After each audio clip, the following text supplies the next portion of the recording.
In the flickering glow of candlelight, an air of profound silence enveloped the table. In the shadowy chamber, a sacred circle was formed by clasped hands and expectant gazers. The majestic figures of the Queen, Prince Philip, and the Queen Mother were at the heart of this solemn assembly, their faces alight with a mixture of hope and melancholy. Beside them, Princess Marina, the Duchess of Kent, and her daughter, Princess Alexandra, lent their presence to this clandestine gathering. They were not merely attendees, but integral parts of a hallowed ritual that night, a secret séance convened to bridge the gap between the living and the departed. The motive was as poignant as it was personal. The Queen and the Queen Mother sought a silent whisper, a fleeting sign from the spirit of King George VI, whose mortal coil had been shed just a year prior. The air was thick with anticipation, each breath a silent prayer, each heartbeat a drumroll to the unknown. What messages would the evening bestow upon these royal seekers? The veil between worlds was thinning, and the night was far from over.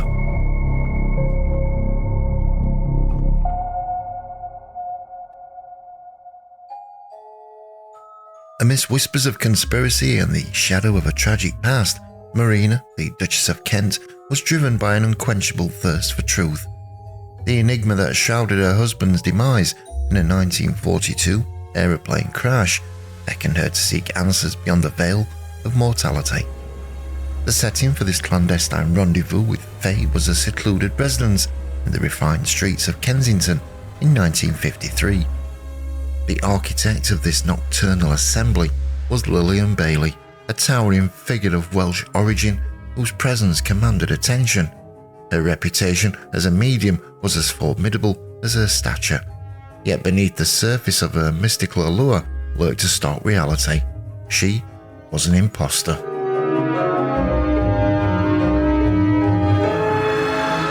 As the hands of the clock marched silently, royalty surrendered their skepticism, entrusting their deepest yearnings to the craft of a charlatan. The secrets whispered in that room, the truth sought by hearts heavy with loss, have since dissolved into a fog of history. Questions hung in the air like unsolved riddles. Did the voice of the late king find its way through the veil? Were the enigmatic circumstances surrounding the Duke's untimely end finally laid bare? Such answers were destined to remain cloaked in the shroud of the unknown.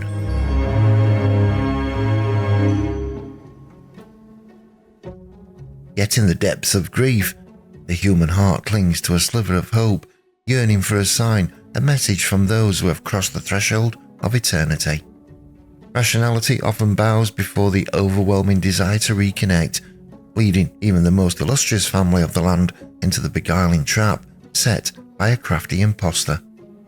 However, Mrs. Bailey's entrance into this regal circle was not without its intrigue.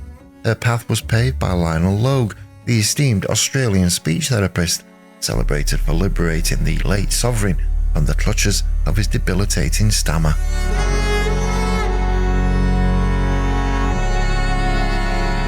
His portrayal in the cinematic masterpiece The King's Speech, where Colin Firth and Geoffrey Rush breathed life into the historic alliance between George VI and Logue, echoed the profound impact of his therapeutic triumph. In gratitude, Logue was embraced as a confidant, a frequent guest in the royal sanctum of Sandringham. But what transpired when the revered and the deceitful converged under the silent gaze of history? The veil remains drawn, the mystery intact, leaving us to ponder the enigmatic interplay of fate, trust, and the unending quest for closure.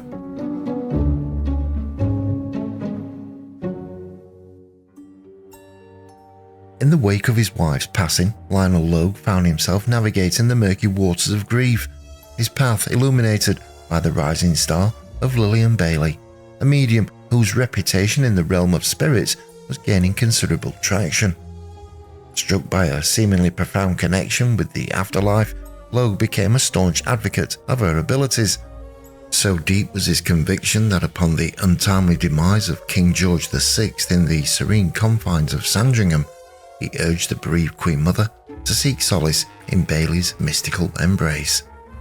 But did that fateful night in Kensington witness a celestial reunion between the living royals and the sovereign who had departed?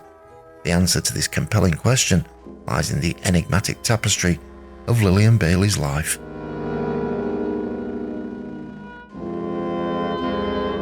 Hailing from the humble docks of Cardiff, Bailey's narrative was a concoction of half-truths and grandiose fabrications. The mathematician husband was but a modest clerk in the railway's employ, a lineage not of the clergy, but of domestic servitude and the industrial grit of the railways. Her claim of an OBE for her wartime contributions was as fictitious as the tales she wove in her seances. Yet amidst this web of deceit, one spectral figure stood as a beacon of credibility: the valiant Captain William Wootton, allegedly a fallen hero of the Grenadier Guards, a noble conduit for the messages of the aristocratic dead.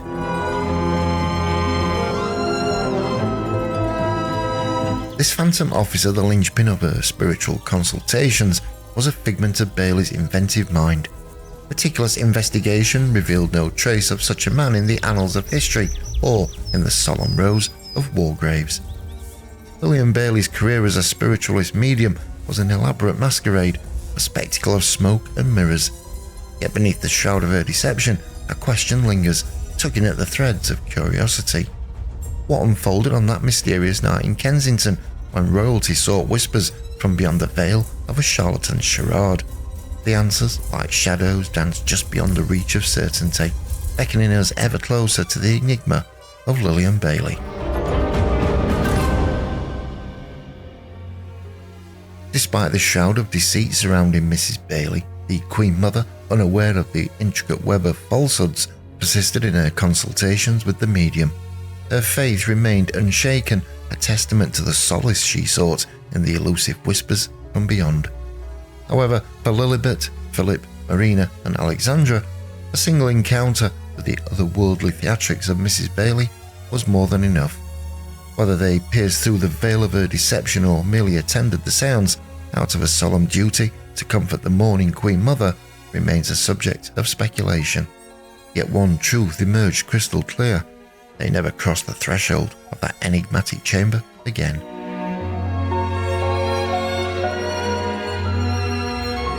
In the vast tapestry of human belief, the allure of the spirit world holds a sacred place in many hearts, a realm where skepticism often yields to the profound need for connection and closure. To dismiss this realm outright would be to overlook the intricate layers of the human experience. Nonetheless, the stark reality of that 1953 sounds cannot be veiled by the mists of ambiguity.